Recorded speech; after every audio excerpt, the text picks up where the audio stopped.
प्रधानमंत्री नरेंद्र मोदी ने विश्व पर्यावरण दिवस के मौके पर एक पेड़ मां के नाम वृक्षारोपण अभियान की शुरुआत की, जिसके तहत 80 करोड़ पौधे लगाए गए। इससे अंदाज़ा लगाया जा सकता है कि पेड़ हमारे लिए कितने ज़रूरी हैं। ये हमारी धरती के सुरक्षा कवच हैं। ये हमें न सिर्फ शुद्ध हवा देते हैं, बल्कि हमारी धरती को भी सहेज कर रखते हैं। जी हाँ, ज़रा सोचिए, अगर यही पेड़ जलवायु परिवर्तन के खिलाफ हमारी सबसे बड़ी ढाल बन जाए तो। बदलते मौसम और बढ़ते तापमान के बीच यही पेड़ पौधे प्रकृति की ओर से वरदान है। नमस्कार दर्शकों, मैं ईशा सिंह आप सभी का स्वागत करती हूँ हमारे इस खास कार्यक्रम में, जिसका नाम है पर्यावरण दर्शन। आज हम एक ऐसे विषय पर चर्चा करेंगे जो हमारे भविष्य से जुड़ा है और पर्यावरण को बेहतर बनाने में अहम भूमिका निभाता है। आज का विषय है वानिकी का जलवायु परिवर्तन पर प्रभाव। आज हम समझेंगे कि किस तरह पेड़ और जंगल न केवल हमारे जीवन को संजीवनी देते हैं, बल्कि जलवायु परिवर्तन के खिलाफ उनसे लड़ने में मददगार साबित होते हैं। इस पर चर्चा करने के लिए हमारे साथ मौजूद हैं IFS अधिकारी श्री वी केतन कुमार। नमस्कार सर, आपका हमारे इस कार्यक्रम में बहुत बहुत स्वागत है। थैंक यू मैम, एंड सभी दर्शकों को मेरा नमस्कार। तो आइए इस चर्चा की शुरुआत करते हैं। सर, सबसे पहले तो हम जानना चाहेंगे कि आप हमारे दर्शकों को बताएं कि वानिकी क्या है और इसका जलवायु परिवर्तन पर प्रभाव कितना महत्वपूर्ण है। वानिकी हर तरह का जो वृक्षारोपण है, भले ही वन भूमि में हो, गैर वन भूमि में हो, ये सब कार्यों को वानिकी के तहत अपन कंसिडर किया जा सकता है। एंड जलवायु परिवर्तन जो तापमान है, जो अपने जो क्लाइमेट है, उसमें जो तापमान में जो वृद्धि हो रही है, उसको हम क्लाइमेट चेंज को मान सकते हैं। एंड क्लाइमेट चेंज का जो इफ़ेक्ट्स है उसके बारे में जैसे फॉरेस्ट्री का जो रोल है, जो आज आपने टॉपिक चुना है, मैं मानता हूँ कि बहुत ही आज की डेट में बहुत ही ज़्यादा रिलेवेंट टॉपिक है। जी, तो सर आपने बताया कि ये बहुत रेलेवेंट टॉपिक है, तो क्या लोगों के प्रति इसकी जागरूकता है? लोग जागरूक हैं इसे लेकर? बिल्कुल मैम, इसके बारे में लोग जागरूक हैं एंड हर लेवल पे, इंडिविजुअल लेवल पे, कम्युनिटी लेवल पे एंड सभी लेवल्स पे लोग जागरूक हैं। एंड हम जैसे हमारे डे टू डे एक्टिविटी में देखते हैं, हमारे जो फंक्शनिंग में देखते हैं, सभी जगह पे जैसे इंडिविजुअल लेवल पे उनके घरों में प्लांटेशन पे फोकस है, कम्युनिटी लैंड्स पे प्लांटेशन का फोकस है एंड फॉरेस्ट्री में तो हम करते ही हैं। एंड हमारा जैसे नॉन फॉरेस्ट्री एरिया में भी जैसे गवर्नमेंट का फोकस है, उस पर भी हम प्लांटेशन की कार्रवाई कर रहे हैं।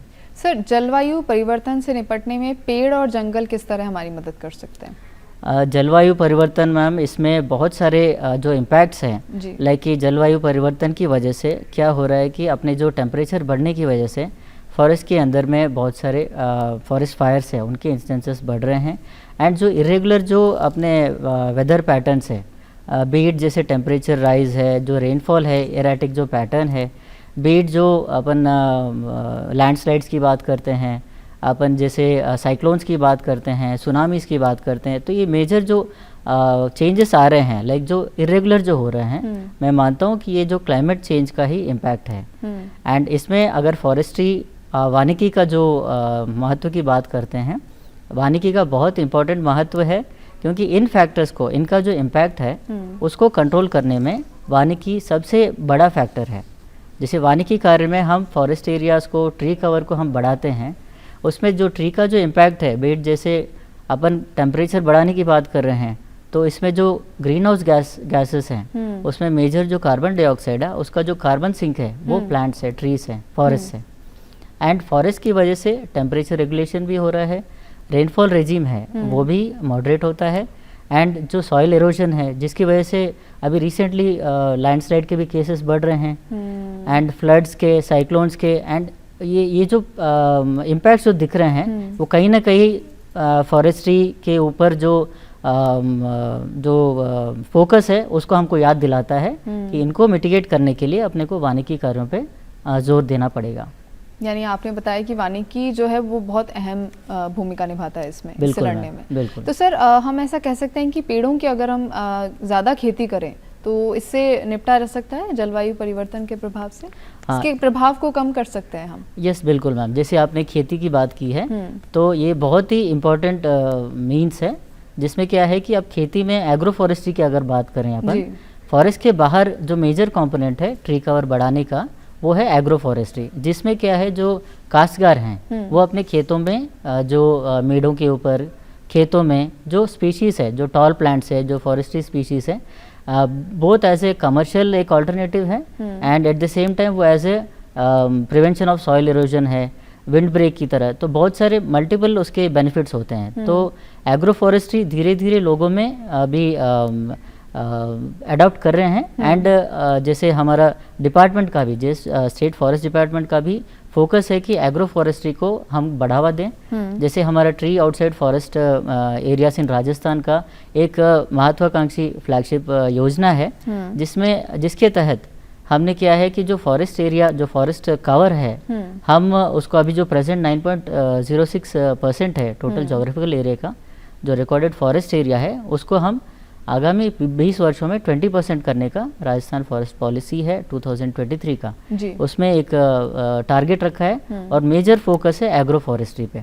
एंड इसमें विभाग जो फार्मर्स है उनका हैंड होल्डिंग का भी कार्रवाई कर रही है, वेरिन एक मॉनेटरी बेनिफिट्स भी, इंसेंटिव भी देंगे, लाइक कि आप पौधे लगाने से नहीं है बट आपको उसको मेंटेन भी करना है, यानी फार्मर्स को मॉनेटरी बेनिफिट्स भी मिलेंगे। हाँ, उसमें like every year monetary benefits मिलेंगे बेस्ड ऑन उनका सर्वाइवल कितना रहता है। अच्छा, मान लीजिए आप जैसे 100 प्लांट्स आपने लगाए हैं and based on the survival percentage आपको मॉनेटरी बेनिफिट सरकार द्वारा दिया जाएगा। और ये हर साल दिया जाता है? वो अभी हाँ, हर साल दिया जाएगा। अभी नेक्स्ट ईयर से हम इसको इम्प्लीमेंट करेंगे। ओके सर, इस योजना के बारे में किसानों को पता है? हाँ बिल्कुल, अभी जैसे पूरे स्टेट में सभी डिविजन्स में डायरेक्शंस हेड ऑफिस से निकले हुए हैं एंड जब फार्मर्स के जो ग्रुप्स है, हम जैसे एग्रीकल्चर डिपार्टमेंट है, हॉर्टिकल्चर डिपार्टमेंट से समन्वय स्थापित कर जो इंटरेस्टेड फार्मर्स है उनको हमने चिन्हित कर लिया है एंड उसके बाद जैसे फाइनल अभी जैसे हमारे पास डायरेक्शंस आ जाएंगे इम्प्लीमेंटेशन के लिए, हम उसको we are ready to implement it. Okay sir, इसमें कोई खास प्रकार के पेड़ हैं जो जलवायु परिवर्तन के प्रभाव को कम कर सकते हैं या उसे बेहतर तरीके से सहन कर सकते हैं? मैम इसमें पेड़ है एंड मतलब अगर अपन फॉरेस्ट इकोसिस्टम की बात करें तो ये जो क्लाइमेट चेंज का रोल है सिर्फ ट्रीज, मतलब ट्रीज ही नहीं है इसमें, जैसे हमारे जो ग्रासेस हैं, हमारे जो श्रब्स हैं, है ना, तो मतलब हर टाइप का जो ग्रीन कवर है उनका अहम रोल है। तो सभी तरह के, क्योंकि अब यूनिफॉर्म पूरे जैसे कंट्री की बात करें बहुत सारे फॉरेस्ट टाइप्स हैं हमारे, तो उन वहाँ पे जो टोपोग्राफी है, वहाँ का जो वेदर पैटर्न है, वहाँ का जो जियोलॉजी है, उसके बेसिस पे वहाँ पे जो प्लांट्स है जो सरवाइव करते हैं, तो हर प्लांट का इक्वली इम्पोर्टेंस है। तो हम सभी तरह के प्लांट्स हैं, दे आर इक्वली इम्पोर्टेंट को जलवायु परिवर्तन को हैंडल करने के लिए। यानी कोई खास प्रकार नहीं, किसी भी प्रकार का आप पेड़ लगा सकते हैं? बिल्कुल मैम, इससे करने के लिए। ठीक है सर, हम देख रहे हैं कि आए दिन पेड़ों की अंधाधुंध कटाई की जा रही है, तो ये कितना खतरनाक हो सकता है? मैम जैसे मैं बता रहा था, जो ट्रीज है इम्पोर्टेंट कार्बन सिंक हैं एंड अगर वो नहीं रहेगा तो अपने जो ग्रीन हाउस गैसेस का जो एमिशन है, जो मात्रा है वो डेफिनेटली एटमॉस्फेयर में बढ़ेगा, जिसकी वजह से टेम्परेचर की बढ़ोतरी होगी, टेम्परेचर बढ़ेगा, उसकी वजह से क्लाइमेट चेंज होएगा। क्लाइमेट चेंज का जो इम्पैक्ट्स है जो हम आए दिन देख रहे हैं उसको हम लाइक वो it will be a regular thing. अगर पेड़ों की कटाई हमने डिस्करेज नहीं किया, उसको नहीं रोका, तो फिर क्लाइमेट चेंज के इम्पैक्ट को मिटिगेट करना बहुत मुश्किल हो जाएगा। सर ने अभी ग्रीन हाउस गैसेस की बात की, सर हम और जानना चाहेंगे कि इस जलवायु परिवर्तन से जंगलों में किस तरह के कौन कौन से नुकसान हो रहे हैं? जंगलों में ग्रीन हाउस गैसेस की वजह से जो टेम्परेचर बढ़ रहा है, जो क्लाइमेट चेंज हो रहा है, जिसकी वजह से क्या हो रहा है कि सबसे मेजर मैं बताऊं तो फॉरेस्ट फायर्स है। फॉरेस्ट फायर्स अभी जो स्केल है बहुत बढ़ गया है एंड इनका ड्यूरेशन भी बढ़ गया है, जिसकी वजह से वहाँ पे ट्री कवर तो लूज होता है and at the same time क्योंकि वो हैबिटेट है, वहाँ के जो वाइल्ड लाइफ है, वाइल्ड लाइफ मतलब वहाँ से माइक्रो ऑर्गेनिज्म से लेके वहाँ का जो फौना है, तो वो सब मतलब बीट जैसे अपने जो बड़े मैमल्स हैं या फिर एवी फोना है, वहाँ इंसेक्ट्स हो गए, तो माइक्रोफोना है, उन सब पे इम्पैक्ट होता है क्योंकि वो पूरा इकोसिस्टम ही डिस्टर्ब हो जाता है एंड जिसकी वजह से क्या है कि उनके जो बेनिफिट्स है, फॉरेस्ट का जो बेनिफिट्स है, वहाँ के जो एरिया के, वहाँ के जो लोकल्स का जो बेनिफिट्स हैं वो पूरा छीना जाता है। इसीलिए जो फॉरेस्ट फायर से जो क्लाइमेट चेंज की वजह से जो फ्रीक्वेंसी बढ़ रही है उसको एक डायरेक्ट जैसे मैं एग्जांपल बताऊं, सिमिलरली लैंडस्लाइड्स है। लैंडस्लाइड्स क्यों हो रहे हैं? क्योंकि सॉइल इरोजन ज़्यादा हो रहा है। सॉइल इरोजन उसको प्रिवेंट करने के लिए ट्री के जो रूट सिस्टम है they are the binding force, वो सॉइल को बाइंड करके रखते हैं। आपने ट्री फेलिंग किया, वहाँ पे सॉइल लूज रहेगा तो सॉइल इरोजन होगा एंड फिर वो मात्रा बढ़ के वो लैंडस्लाइड बनती है। लैंडस्लाइड बनता है तो जितने भी डाउन स्ट्रीम में जो भी हैबिटेशंस हैं वो पूरे like they will be damaged. Similarly flooding है, साइक्लोन्स की बात करें, वहाँ जो आप जो मैंग्रोव इकोसिस्टम है वो एक अच्छा एक ब्रेक की तरह जो फ्लो है, वाटर का जो फ्लो है उसको कंट्रोल करता है। उसका इम्पैक्ट है ऑनशोर जो इम्पैक्ट होगा उसको वो रिड्यूस करता है। तो मतलब अगर फॉरेस्ट वहाँ पे मैंग्रोव आपने डैमेज किया, वहाँ पे आपने कुछ कमर्शियल एक्टिविटी के लिए आपने मैंग्रोव को डिस्टर्ब किया, देन आपको क्लाइमेट चेंज का इम्पैक्ट को आपको फेस करना पड़ेगा। यानी मतलब राजस्थान में लैंडस्लाइड और ये फॉरेस्ट फायर्स की केसेस आते हैं कहीं? फॉरेस्ट फायर्स के खूब आते हैं मैम। सर कोई एक अगर एग्जांपल? उदयपुर सर्कल में एवरी ईयर बहुत ज़्यादा मात्रा में होते हैं और इनको कंट्रोल करना बहुत ही हरक्यूलियन टास्क है। एंड सबसे इम्पोर्टेंट फैक्टर इसमें जैसे टेम्परेचर रेजिम जैसे चेंज हो रहा है तो इसका जो टाइम पीरियड है वो भी लाइक एडवांस हो गया एंड इसका जो ड्यूरेशन है वो भी बढ़ गया है। तो मतलब मेजर लॉस ऑफ फॉरेस्ट का एक रीज़न मैं अगर बताऊं तो फिर फॉरेस्ट फायर है, जो मैं मानता हूं कि one of the important positive factor is the climate change. Okay, तो मतलब जलवायु परिवर्तन से फॉरेस्ट फायर की जो घटनाएं हैं वो भी बढ़ रही हैं, उनकी संख्या? बिल्कुल मैम। और ये उदयपुर में ज़्यादा होता है? हाँ, ज़्यादा होता है बट ओवरऑल राजस्थान में होता है, बट उदयपुर में इसीलिए बता रहा हूँ क्योंकि वहाँ पे लार्ज स्केल में होते हैं। आपने बताया कि इसका जो टाइम पीरियड है वो भी बढ़ रहा है पिछले कई सालों में। ना देखिए, ओवरऑल जो टेम्परेचर है, अगर अपन क्लाइमेट का टेम्परेचर ओवरऑल बढ़ रहा है ना, तो जो समर का जो टाइम पीरियड है वो भी प्रोलॉन्ग हो रहा है। हाँ जी, है ना, टेम्परेचर भी ओवरऑल बढ़ रहा है। तो इसकी वजह से क्या है कि वो तो एक तो स्पैन उसका बढ़ रहा है एंड वो क्या वो जो इसका जो ट्रिगर है वो भी एडवांस में हो रहा है। तो इसीलिए इसका जो स्प्रेड है, इसका जो नुकसान है विथ क्लाइमेट चेंज और ज़्यादा बढ़ रहा है।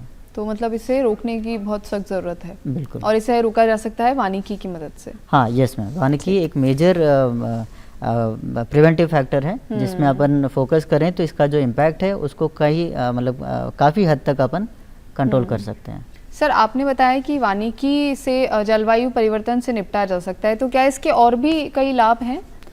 यस मैम, वानिकी की वजह से वहाँ का जो लोकल जो एरिया है, लोकल कम्युनिटीज़ बेनिफिट होते हैं, जो डिपेंड होते हैं वानिकी के जो नॉन NTFPs होते हैं जिसको हम लघु वन उपज बोलते हैं, उस पर भी निर्भर करते हैं। वानिकी की वजह से वहाँ जो मॉइस्चरिज्म, सॉइल का जो मॉइस्चर रेजिम है वो जो प्रोटेक्ट हो रहा है, जिसकी वजह से वहाँ के जो ग्राउंड वाटर टेबल है वो भी बढ़ता है, जिसकी वजह से वहाँ जो लोग डिपेंडेंट है ग्राउंड वाटर पे अपने खेती में, अपने जो डोमेस्टिक यूजेस में, उसमें भी बेनिफिट होता है। एंड वहाँ पे जैसे सॉइल जो एरोजन है उसको भी कंट्रोल रहती हैं। एंड वहाँ पे जो टूरिज़्म है, अगर मैं बात करूँ, वहाँ पे ग्रीन कवर आजकल क्या है मैम कि लोग सिटी में सैचुरेट हो गए हैं। दे वांट कि मौका मिला तो वहाँ पे नियरेस्ट जो ग्रीनर पैचेस है वहाँ पे जाएं। तो वानिकी की वजह से हम इस टाइप के पैचेस और इम्प्रूव कर सकते हैं, लोगों का एक लाइफस्टाइल और इम्प्रूव होगा। जो भी क्लाइमेट चेंज की वजह से बहुत सारे इल इफेक्ट्स भी होते हैं, हेल्थ से रिलेटेड डिसऑर्डर्स भी होते हैं, उससे बचने के लिए भी लोग they want to go to forest में जाएंगे, आपको क्लीन एयर मिलेगा, तो हेल्थ बेनिफिट्स है। तो ओवरऑल मतलब मैं मानता हूँ कि जो फॉरेस्ट्री है, जो वानिकी कार्य है, उसका मल्टी पर्पस यूज़ है। Climate change mitigation one of the major thing है, उसके अलावा ये सब बहुत सारे यूजेस हैं। सर, आपने शहरी इलाकों की बात की, तो शहरी इलाकों में इसकी क्या भूमिका है वानिकी की, अगर हम क्लाइमेट चेंज के उसमें बात करें तो? शहरी इलाकों में मैम ये है कि टेम्परेचर ऑलरेडी, क्योंकि ये एज ए हीट आइलैंड की तरह बन गए हैं, इसमें क्या है कि जो सन का जो इंसुलेशन होता है वो क्या है एब्जॉर्ब हो जाता है, क्योंकि यहाँ पे पूरा कंक्रीट के स्ट्रक्चर्स है, ग्लास के स्ट्रक्चर्स हैं। हाँ। अब इस हीट को बचने के लिए एयर कंडीशनिंग का सिस्टम होता है। इसकी वजह से जो ग्रीन हाउस गैस हैं वो उनका भी एमिशन होता है और ज़्यादा लोग इस पे डिपेंडेंट हो गए हैं। तो सिमिलरली वो एक विशियस साइकिल बन गया है।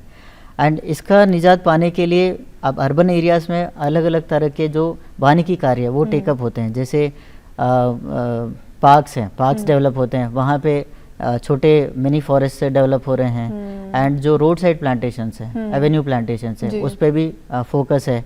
एंड इंडिविजुअल लेवल पे लोग घरों में जैसे एक फॉरेस्ट की बात करते हैं। एंड कई जगह आपने देखा होगा मियावाकी फॉरेस्ट की भी बात हो रही है। तो सभी जगह पे ये ग्रीन कवर बढ़ाने का फोकस हो रहा है, क्योंकि लोग पीपल आर फेड अप, क्योंकि इस टाइप का मतलब हर क्लाइमेट चेंज का इम्पैक्ट सभी फील कर रहे हैं जी। तो दे वांट कि अपने जो लोकेलिटी है वहाँ पे जितने ज़्यादा हम ग्रीन स्पेसेस डेवलप करेंगे वो नॉट ओनली अस बट जो फ्यूचर जनरेशन्स उनके लिए भी they will build a asset. तो हमारे लिए जो दिक्कत हो रही है वो उसका हम आगे हमारे जो जनरेशन है उनको वो दिक्कत ना हो, इसके लिए जागरूकता है, सभी लोग मोटिवेटेड हैं एंड हर लेवल पे कार्य चल रहा है। यानी शहरी इलाकों में इसकी ज़रूरत ज़्यादा है। ज़रूरत ज़्यादा है, बिल्कुल बिल्कुल ज़्यादा है। सर हम देखते हैं कि ग्रीन बिल्डिंग्स भी आजकल काफ़ी, इसका जो टॉपिक है बहुत ज़्यादा ट्रेंड में हो रहा है, तो ग्रीन बिल्डिंग्स थोड़ा सा आप समझाएंगे ये क्या है? ग्रीन बिल्डिंग्स मुझे लगता है कि इसमें जितना भी आर्टिफिशियल जो एनर्जी सिस्टम्स हैं उनको मतलब मिनिमाइज करने का सिस्टम है, जिसमें क्या है कि आप जैसे एनर्जी सेविंग सर्टिफिकेट्स आप लेते हैं, जिसमें आपका जो नेचुरल जो सनलाइट है उसको आप यूज़ कर रहे हो, वहाँ पे जो फ्री जो फ्लो ऑफ एयर है उसको कैसे मेंटेन कर रहे हो। तो इस टाइप की जो नेचुरल जो सिस्टम्स को आप अडॉप्ट करके जो आप आपका जो सिस्टम बना रहे हो, आपका जो ऑफिस बना रहे हो या बिल्डिंग बना रहे हो, तो जो एनर्जी सर्टिफाई हो रही है एंड उन सब चीज़ों को ग्रीन बिल्डिंग्स में काउंट कर सकते हैं। यानी ये सब बहुत ज़रूरी है अगर आप शहर में रह रहे हैं तो। यस मैम, इस तरह की चीज़ें। ठीक है सर, आपने पहले राजस्थान सरकार की योजनाओं का जिक्र किया, अगर जो वानिकी को बढ़ावा दे रही हैं, तो ऐसी कोई और योजनाएं हैं जिसके बारे में हमारे दर्शकों को जानना चाहिए? बिल्कुल मैम, राजस्थान वन विभाग द्वारा बहुत ही बृहद स्तर पे वृक्षारोपण का कार्य किया गया 2024-25 में। कुल टारगेट जो 7 करोड़ प्लांट्स का था, जो एक मैसिव टारगेट है। एंड जिसमें क्या था, 4 करोड़ प्लांट्स जो था वो हमने डिस्ट्रीब्यूट किया जी। एंड 3 करोड़ प्लांट्स जो है उनकी फॉरेस्ट में, नॉन फॉरेस्ट में प्लांटिंग किया। तो इसमें सभी एरियाज़ को इन्वॉल्व किया। जैसे डिस्ट्रीब्यूट किया तो अर्बन एरियाज़ भी है, रूरल एरियाज़ भी है, इंडिविजुअल जो बेनिफिशरीज हैं उनको भी दिए, एंड फॉरेस्ट एरियाज में किया, फॉरेस्ट एरियाज में भी किया है। एंड जैसे और भी डिपार्टमेंट्स हैं, रूरल डेवलपमेंट, वाटरशेड डिपार्टमेंट, तो इन्होंने भी एक बड़े लेवल पे प्लांटेशन एक्टिविटीज़ किया है। एंड जिसकी वजह से इस बार हमने सक्सेसफुली 7 करोड़ प्लांट्स का टारगेट को अचीव किया। जैसे आपने स्टार्टिंग में ही जिक्र किया था,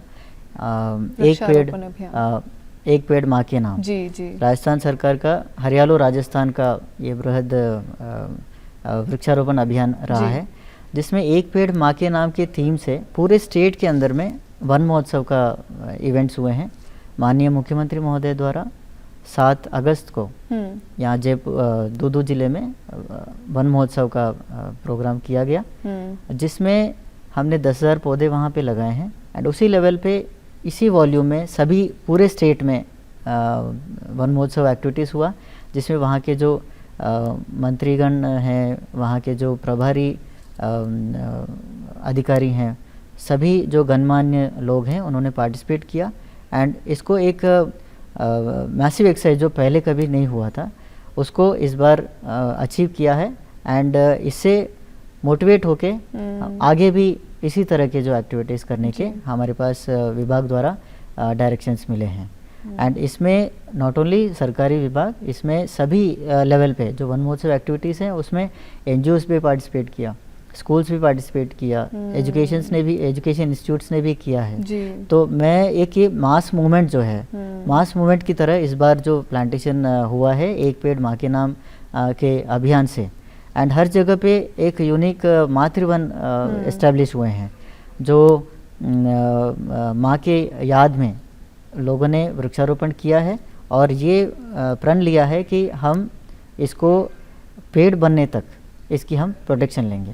तो एक अनूठा पहल राजस्थान में हुआ है एंड मैं मानता हूँ ये आगे और भी अच्छे रिजल्ट देंगे। यानी हम कह सकते हैं कि राष्ट्रीय स्तर पर तो हो ही रहा है, प्रदेश स्तर पर भी इसके वानिकी को बढ़ावा दिया जा रहा है। हाँ बिल्कुल मैम। जी सर, वानिकी में आम लोगों की क्या भूमिका हो सकती है इसको बढ़ावा देने में? मैम मेन जो भूमिका है सभी जो इंडिविजुअल्स हैं, कम्युनिटीज़ हैं, सोसाइटीज़ हैं, उनका ही है जी। क्योंकि अब जो गवर्नमेंट का भी फोकस है कि tree outside forest regions, tree outside forest regions में उसमें एग्रीकल्चर फार्मर्स भी है एंड इंडिविजुअल हाउस होल्ड्स भी है। क्योंकि इसमें जो इस बार जैसे मैं बताऊं हमारा जो 4 करोड़ का जो प्लांटेशन का जो टारगेट था जी, उसमें 50% इंडिविजुअल हाउस होल्ड्स का था। अच्छा, तो मतलब विभाग का 50% है एंड 50% इंडिविजुअल बेनिफिशरीज का है। तो इंडिविजुअल बेनिफिशरीज इसको जब तक पार्टिसिपेट नहीं करेंगे तब तक हम इसमें ज़्यादा प्रोग्रेस नहीं कर पाएंगे क्योंकि विभागीय वृक्षारोपण वो एक लिमिटेड कंपोनेंट ही है एंड लोगों में जब तक इन्वॉल्व नहीं होंगे और उनको सक्सेस नहीं करेंगे, उनका देखभाल नहीं करेंगे तो उससे नहीं जुड़ेंगे तब तक फिर जो प्लांटेशन है उनका जो बेनिफिट्स है और जो क्लाइमेट चेंज के ऊपर जो हम रिलीफ चाह रहे हैं जी, वो तभी हो पाएगा जब इंडिविजुअल जो हमारे बेनिफिशरीज हैं है ना वो मिलके काम करेंगे तभी हो पाएगा। यानी विभाग ही नहीं, हमें भी आगे आना होगा इसके लिए। हाँ बिल्कुल जी सर, वन्य जीवों का संरक्षण कितना ज़रूरी है अगर हम उनका संरक्षण करते हैं तो?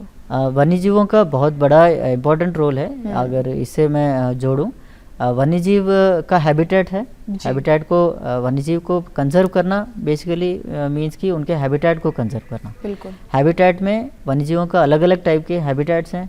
कोई डीप फॉरेस्ट एक हैबिटेट है, एक ग्रासलैंड एक हैबिटेट है, एक लाइक डेजर्ट इकोसिस्टम एक हैबिटेट है एंड वेटलैंड एक हैबिटेट है।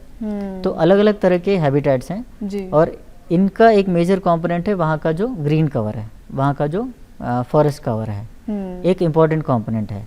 तो जब तक हम वहाँ पे एक फॉरेस्ट डेवलप नहीं करेंगे या फिर एक इकोसिस्टम जिसमें उनका हैबिटेट अच्छे से डेवलप नहीं करेंगे तब तक वाइल्ड लाइफ कंजर्वेशन का अपन बात नहीं कर सकते।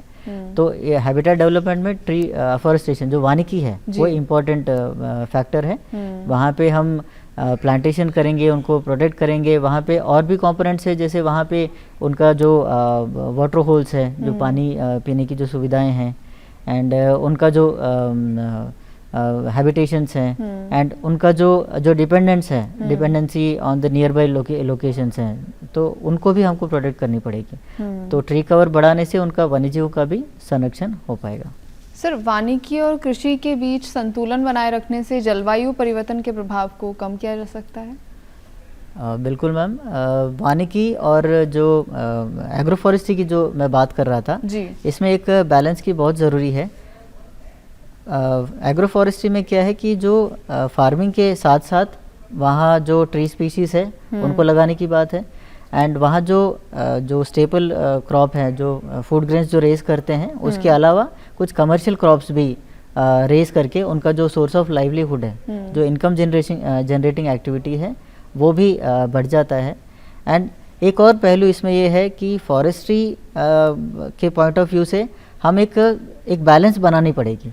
लाइक कि एग्रीकल्चर के नाम पे अगर मान लीजिए मैं फॉरेस्ट को क्लियर करके वहाँ पे एरिया को मैं क्लियर करके फिर मैं वहाँ पे कल्टीवेशन करूँगा तो दैट विल बी एक एंटी वो हो जाएगा। लाइक कि you have to have a balance कि आपके जो एग्जिस्टिंग फील्ड है उसमें आप क्रॉप्स के साथ साथ आपके जो फॉरेस्ट्री ट्रीज हैं उनको भी आप लगाएंगे तो फिर एक वो बैलेंस रहेगा।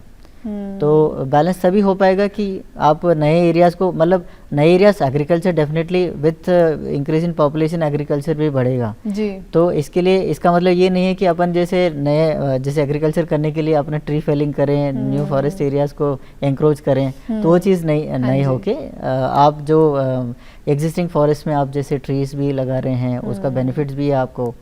तो आपका जो क्रॉप है वो भी बढ़ेगा, तो सॉइल की क्वालिटी भी इम्प्रूव होएगी, वहाँ का जो वाटर टेबल है वो भी बढ़ेगा।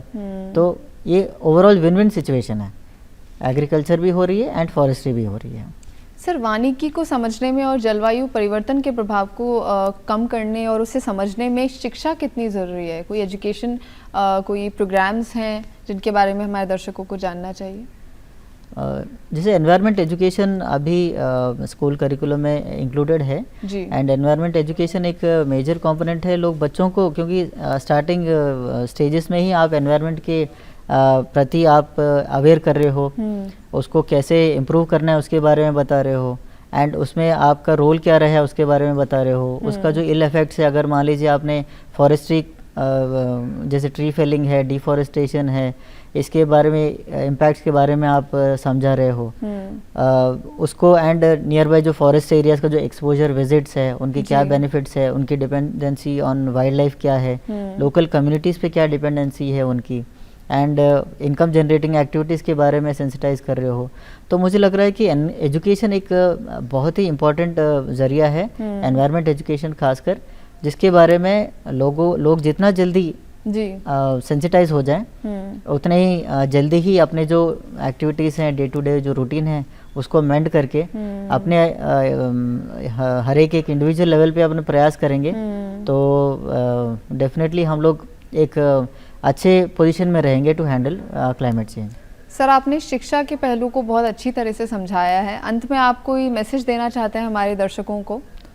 मैम, आपके माध्यम से मैं बस एक ही मैसेज देना चाहता हूँ कि हम जो फॉरेस्ट्री है, ट्री प्लांटेशन है, ये इस एक्टिविटी को एज अ मास मूवमेंट की तरह इसको अगर ले जाएंगे तो फिर हम जो डे टू डे जो ये क्लाइमेट चेंज के इम्पैक्ट्स जो देख रहे हैं उनको हम मिटिगेट कर सकते हैं, एंड सभी इसमें अपना योगदान कर सकते हैं। ये नहीं कि मेरे इंडिविजुअल एफर्ट से क्या होगा।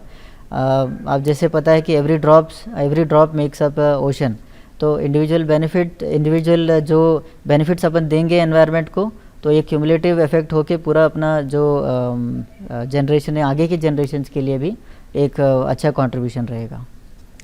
तो दर्शकों, हमने आज जाना कि जलवायु परिवर्तन से निपटने में वानिकी कितनी बड़ा महत्व रखती है। पर्यावरण की सुरक्षा हम सभी के हाथों में है और हमें ही आगे आना होगा। उम्मीद है आपको हमारा कार्यक्रम पसंद आया होगा। नमस्कार।